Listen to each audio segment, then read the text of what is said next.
Students, तो last lecture में हमने पढ़े थे फंजाई के कैरेक्टर्स, कुछ जनरल कैरेक्टर्स के बारे में जाना था हमने, बेसिक्स जाना था फंजाई का। आज हम फंजाई की मेनली क्लासिफिकेशन पढ़ने वाले हैं। तो क्लासिफिकेशन मतलब किस तरह से फंजाई को डिफरेंट क्लासेस में रखा गया है, ठीक है। डिटेल क्लासिफिकेशन में नहीं जाएंगे। तो मेन जो सब किंगडम्स आते हैं वो आता है ओमाइकोटा एंड यूमाइकोटा, ठीक है। जिम्नोमाइकोटा में क्यों नहीं इंक्लूड कर रही हूं, क्योंकि जिम्नोमाइकोटा में स्लाइम मुल्स आते हैं और स्लाइम मुल्स को एक्सक्लूड कर दिया गया है फंजाई से। प्रोटिस्टा में हमने स्लाइम मुल्स को पढ़ा है। ओमाइकोटा में वो फंजाई आएगी जिसका माइसीलियम में कोई सप्टेशन नहीं होगी। यूमाइकोटा में सप्टेशन वाली फंजाई आएगी, ठीक है। अब ओमाइकोटा में फाइकोमाइसिटिस एंड जाइगोमाइसिटिस आते हैं। फाइकोमाइसिटिस दरअसल हम कहते हैं कि ओमाइकोटा में फाइकोमाइसिटिस आता है और फाइकोमाइसिटिस में ही ओमाइसिटिस एंड जाइगोमाइसिटिस आता है, ठीक है। ओमाइसिटिस में oospore बनता है, जाइगोमाइसिटिस में जाइगोस्पोर बनता है, पर ओवरऑल इन दोनों को ही किसके अंडर रखा जाता है, फाइकोमाइसिटिस के अंदर। इसीलिए एनसीईआरटी में आप एल्ब्यूगो का, राइजोपस एंड म्यूकॉर्ड का जो एग्जाम्पल पढ़ेंगे वो आप फाइकोमाइसिटिस के अंडर पढ़ेंगे। उसके बाद यूमाइकोटा में आप डिट्यूरियोमाइकोटा मतलब डिट्यूरियोमाइसिटिस, एस्कोमाइसिटिस एंड बेसिडियोमाइसिटिस पढ़ेंगे। फाइटा जो है वो एल्गी और फंजाई दोनों को मिलके दिया गया है। तो मतलब ट्रू क्लासेस आपके पास कौन सी आई, फाइकोमाइसिटिस, डिट्यूरोमाइसिटिस, एस्कोमाइसिटिस एंड बेसिडियोमाइसिटिस। ये सब एग्जांपल्स भी आप एनसीईआरटी के अंदर पढ़ेंगे। फिर भी ये चार्ट आप बना लेंगे, जरूर बना लेंगे, जिसमें आप ये एक्सक्लूड कर देंगे, ठीक है। यहाँ मैंने क्या बोला, फाइकोमाइसिटिस लिखना है पहले, उसके बाद उसमें ओमाइसिटिस और जाइगोमाइसिटिस को इंक्लूड कर देना है, ठीक। ये चार्ट आप जरूर बना लेंगे, ठीक है। तो चलिए हम सबसे पहले जानते हैं कि किन बेसिस पे जो है वो फंजाई को डिवाइड किया जाता है, अलग अलग क्लासेस में रखा गया है। क्या बेसिस है जिनकी डिपेंड करता है, क्या कैरेक्टर्स देखे जाते हैं जिसके लिए फिर हम फंजाई को अलग अलग कर देंगे, अलग अलग ग्रुप में रख देंगे। The morphology of mycelium important है, mode of spore formation and fruiting bodies, ये तीन चीजें हैं।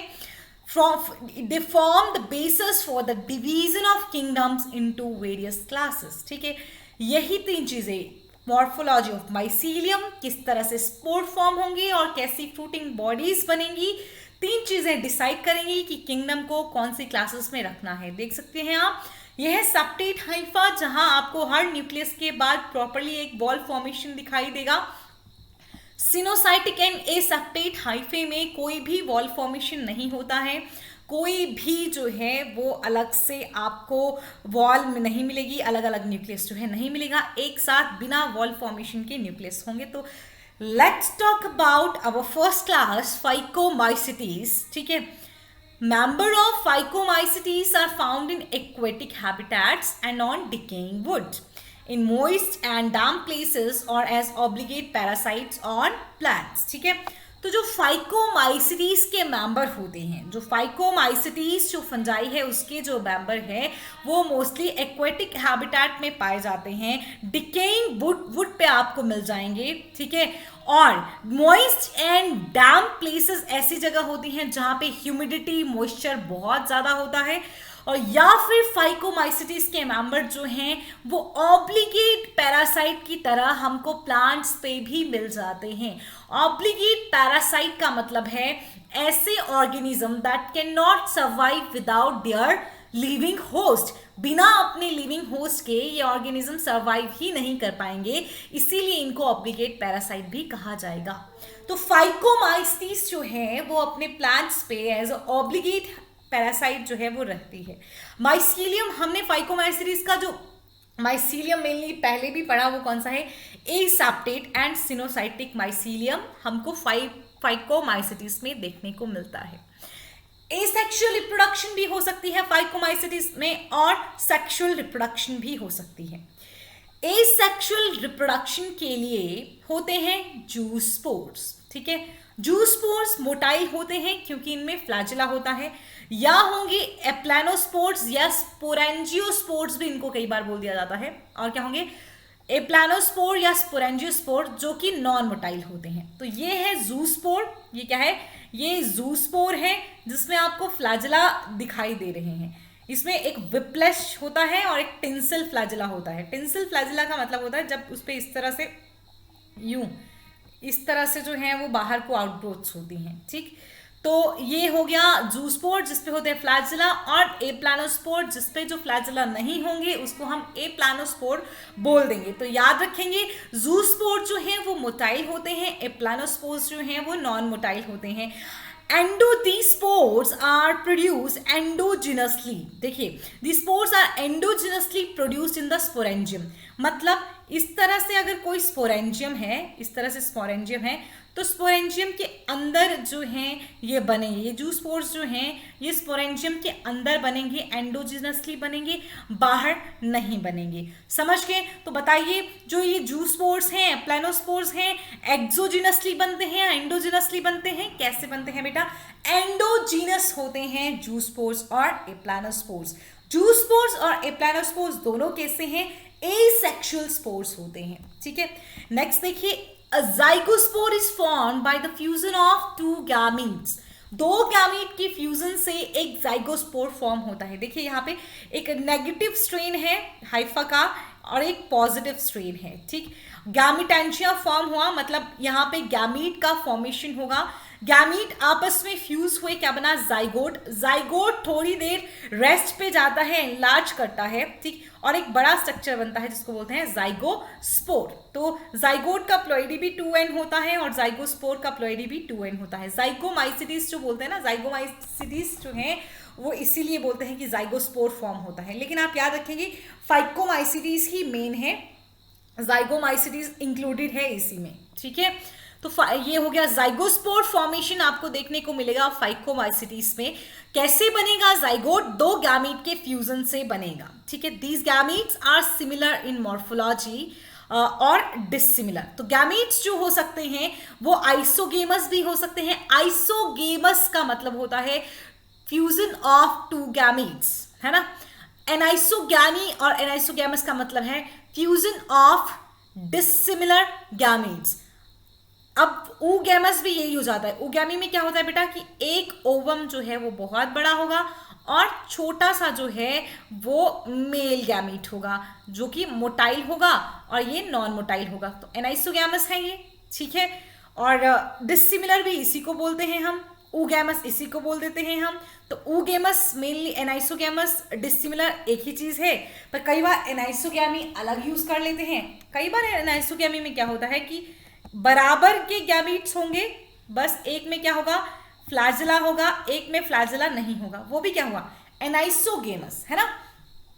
ऊगेमस भी एनाइसोगेमस ही है, लेकिन ऊगेमस में मेनली एक इस तरह से oocyte होगा। oocyte क्या बोल रही हूं मैं, ठीक है। तो इस तरह से एग होगा, ठीक। एग बड़ा सा होगा और जो मेल गैमीट है वो छोटा सा होगा। ये ऊगेमस के लिए मेनली कहा जाता है, ठीक। पर दोनों ही डिसिमिलर हैं, ठीक है। चाहे आप यहाँ पे ले लीजिए, चाहे आप ये वाला केस लीजिए, दोनों ही केसेस क्या है? डिसिमिलर हैं, ठीक। कुछ एग्जाम्पल्स आते हैं फाइकोमाइसिटीज के। म्यूकॉर्ड, राइजोपस एंड एल्ब्यूगो, ठीक है। राइजोपस को हम ब्रेड मोल्ड कहते हैं, याद रखेंगे। ब्रेड पे जो फंगस लगता है, ब्रेड पे हमने कहा था मॉइस्ट ब्रेड पे कई बार फंगस आ जाता है, वो फंगस जो है बेटा राइजोपस होता है। देखिए ये ए डायग्राम, ये एनसीईआरटी का डायग्राम जो ए आप देख पा रहे हैं, ये म्यूकॉर्ड है। क्या है ये डायग्राम जो है ये म्यूकॉर्ड का है। एनसीईआरटी पे पिक्चर दे रखा है, एनसीईआरटी की पिक्चर्स को पढ़ना इंपॉर्टेंट होता है। एल्ब्यूगो जो है, एल्ब्यूगो एक पैरासिटिक फंजाई है मस्टर्ड पे। मस्टर्ड की लीव्स पे कई बार वाइट कलर के जो हैं वो स्पॉट आ जाते हैं। तो एल्ब्यूगो ही है जिसकी वजह से मस्टर्ड पे वो स्पॉट्स आएंगे।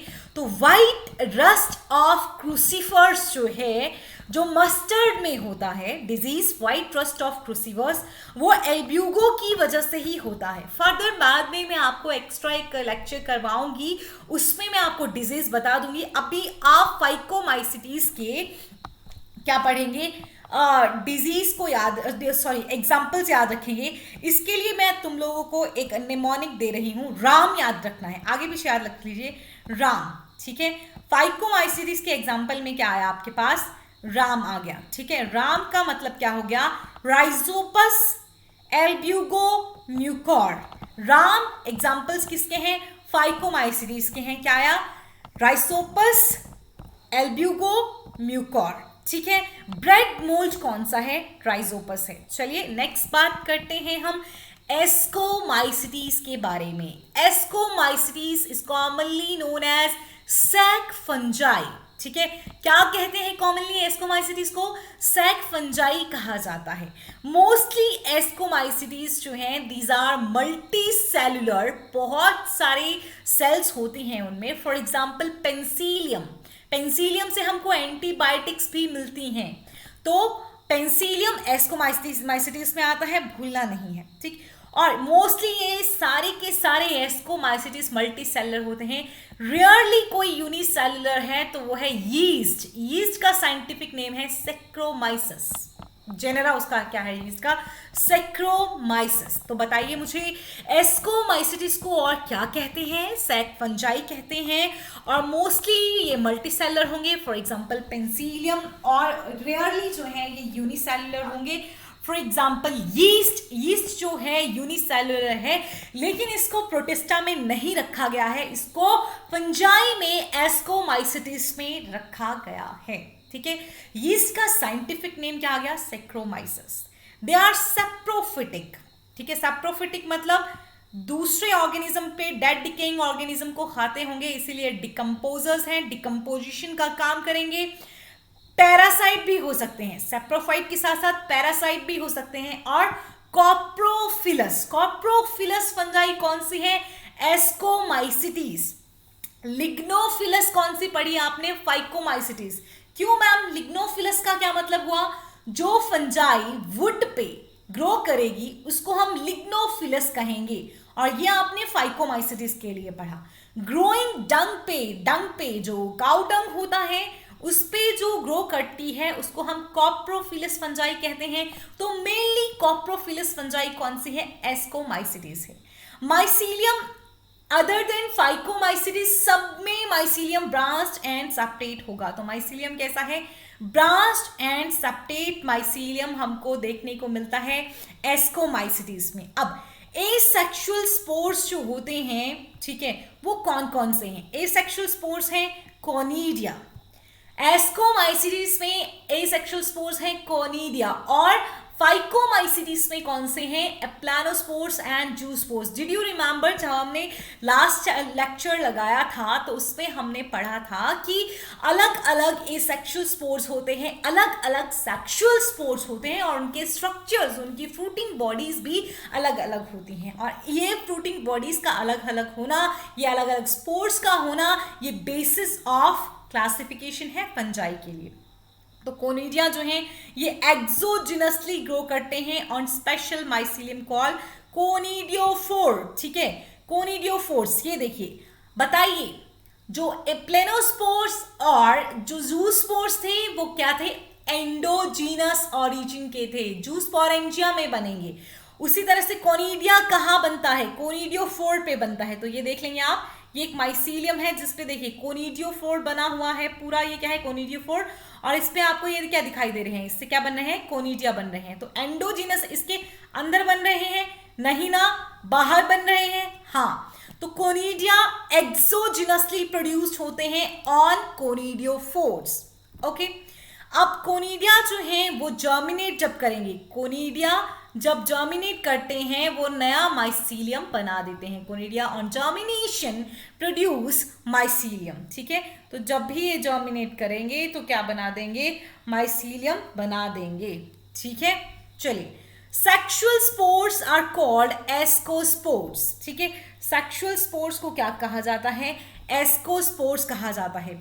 एस्कोमाइसीनीस में एसेक्सुअल स्पोर्ट्स हैं, कोनिडिया या कोनिडियोस्पोर्ट्स, ठीक है। सेक्सुअल स्पोर्ट्स कौन से हैं? एस्कोस्पोर्ट्स हैं। एस्कोस्पोर अंदर बनते हैं, एंडोजिनसली बनते हैं एस्काई में, ठीक। ये एक एस्कस, सिंगुलर हम इसको एस्कस कहते हैं। ये है पूरा एक एस्कस, ये है एस्कस, है ना। ये पूरा क्या है? एस्कस है। आप देख सकते हैं इसमें क्या बने हुए हैं, अंदर एस्कोस्पोर्स बन रहे हैं।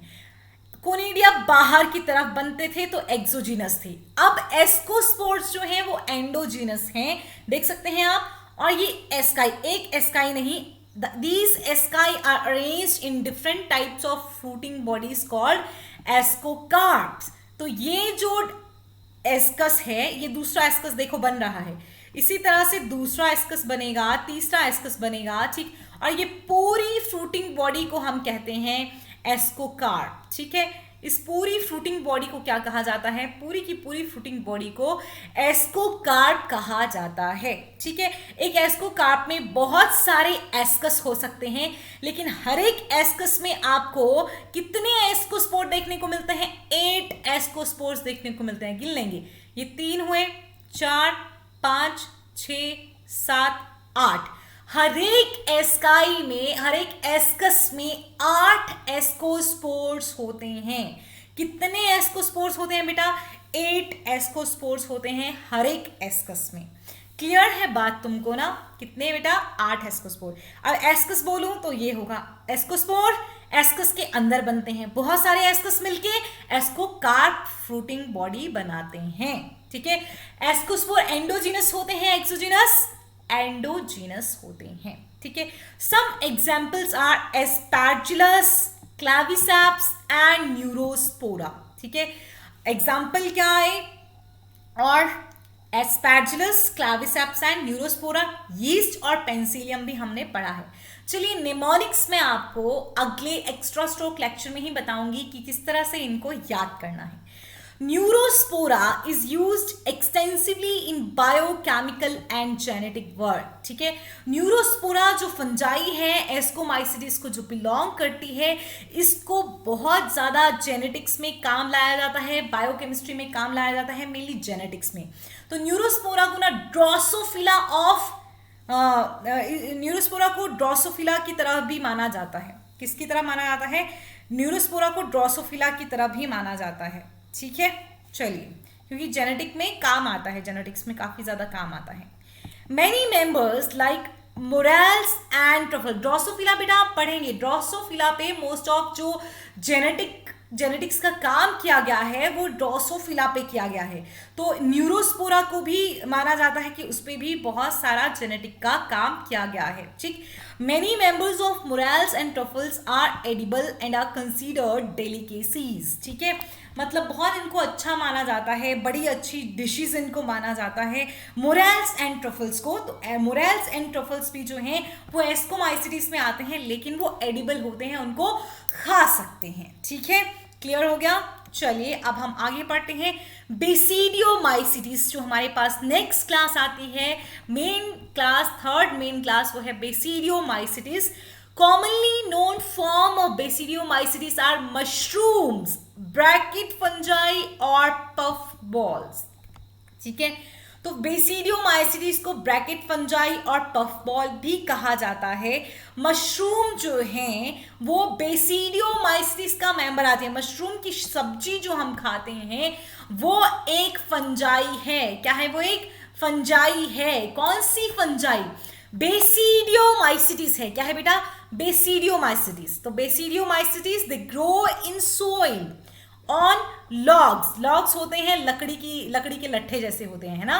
तो they grow in soil on logs and tree stumps, ठीक है। And in living plant bodies as parasite, for example rust and smut, ठीक है। तो बेसिडियोमाइसिटिस के मेंबर हैं वो आपको मिट्टी में मिलेंगे, पेड़ों पे मिलेंगे, लकड़ी के लट्ठे जो अलग से पड़े होते हैं उन पे मिल जाएंगे, प्लांट्स पे रह रहे होंगे एज अ पैरासाइट, है ना। प्लांट पे पैरासाइट कौन से रहते हैं?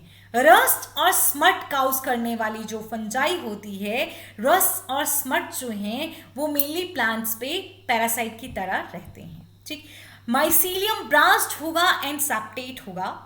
एसेक्सुअल स्पोर्स बेसिडियोमाइसिटिस में नहीं होते हैं। The asexual spores are generally not found. तो कैसे एसेक्सुअली रिप्रोड्यूस करेगा बेसिडियोमाइसिटिस? तो but vegetative reproduction by fragmentation is common. Fragmentation हमको मेनली देखने को मिलता है। यीस्ट में हम क्या देख सकते हैं? बटिंग देख सकते हैं। और बेसिडियोमाइसिटिस में स्पोर्स नहीं है। तो बेसिडियोमाइसिटिस में क्या होता है? फ्रेगमेंटेशन होती है। इनमें सेक्स ऑर्गन्स भी नहीं होते हैं। The sex organs are absent but plasmogamy is brought about by fusion of two vegetative or somatic cells of different strains or genotypes। देखिए, सेक्स ऑर्गन्स नहीं होंगे बेसिडियोमाइसिटिस में, सेक्स ऑर्गन्स नहीं होंगे, लेकिन दो सेल्स होंगी, ठीक है, दो सेल्स होंगी। अरे कोई भी सेल, सोमैटिक सेल क्या होती है? कोई भी सेल जो गैमेट नहीं है वो क्या है? सोमैटिक सेल है, ठीक। ये दो सेल्स होंगी। सेल में जो जेनेटिक्स होगा, जेनेटिक मटेरियल होगा, वो थोड़ा डिफरेंट रहेगा, ठीक है। डिफरेंट स्ट्रेन्स होंगे इनमें, जैसे एक का पॉजिटिव है तो दूसरे का कैसा रहेगा? नेगेटिव रहेगा, ठीक है। अलग जीनोटाइप के अलग स्ट्रेन्स के जो दो सोमैटिक सेल्स हैं वही फ्यूज कर जाएंगे, ठीक। तो गैमीट तो नहीं है, सेक्स ऑर्गन्स बेसिडियोमाइसिटिस में नहीं है, बट फिर भी प्लाज्मोगैमी हो सकती है दो वेजिटेटिव सेल के बीच में, जिनके पास अलग स्ट्रेन, अलग जीनोटाइप होता है, ठीक है। अब दोनों के जुड़ने की वजह से, दोनों जो इस तरह से हैं हमारे पास सेल जिनका जीनोटाइप अलग हो सकता है, उनमें फ्यूजन की वजह से जो बनता है वो बनती है एक डाइकैरियोटिक स्टेज, ठीक है। देखिए, the resultant structure is dikaryotic. Dikaryotic मतलब इस तरह से दो कैरियोन आपको देखने को मिलेंगे इसमें, which ultimately give rise to basidium, जो क्या बनाता है? बेसिडियम फॉर्म करता है। क्या फॉर्म करता है बेटा? बेसिडियम फॉर्म करता है, ठीक है। तो रिजल्टेंट स्ट्रक्चर डाइकैरियोटिक होगा, यही होगा जो बाद में जो है, चाहे ये फिर से इनका फ्यूजन हो जाएगा, लेकिन इसी डाइकैरियोटिक स्ट्रक्चर से, यही डाइकैरियोटिक स्ट्रक्चर आगे क्या बन जाएगा? बेसिडियम बन जाएगा। क्या बन जाएगा? बेसिडियम, ठीक है। तो ये है बेसिडियम। ये काट के, ये पूरा मशरूम्स है, इसमें ये कैप हैं, गिल्स हैं, और ये स्टॉक आता है, ठीक है, टाइप स्टॉक। यहां से अगर आप कोई हिस्सा देखते हैं, देखिए यहां से इसको एनलार्ज किया गया है, तो ये एक पूरा बेसिडियम यहाँ पे तुमको दिखता है, ठीक है। ये गिल्स दिखेंगे, देखिए बेसिडिया, ये बेसिडिया एक एनलार्ज सा है, क्या दिख रहा है? बेसिडिया दिख रहा है, ठीक है। ये भी क्या है? एक बेसिडियम है, ठीक है। क्या है ये?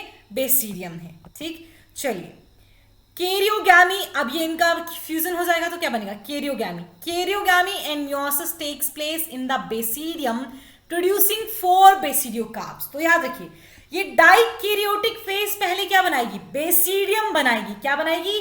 बेसिडियम। फिर बेसिडियम जो है उससे क्या बनेगा? बेसिडियम में कैरियोगैमी होगी, मतलब डाइकैरियोटिक स्ट्रक्चर बनने के बाद बेसिडियम बनेगा। बेसिडियम बनने के बाद जो है वो कैरियोगैमी होगी, मतलब न्यूक्लियस का फ्यूजन होगा, और फिर बेसिडियम बनने के बाद कैरियोगैमी हुई, न्यूक्लियस का फ्यूजन हुआ, तो फिर जाइगोट बना, और जाइगोट के बाद क्या होगी?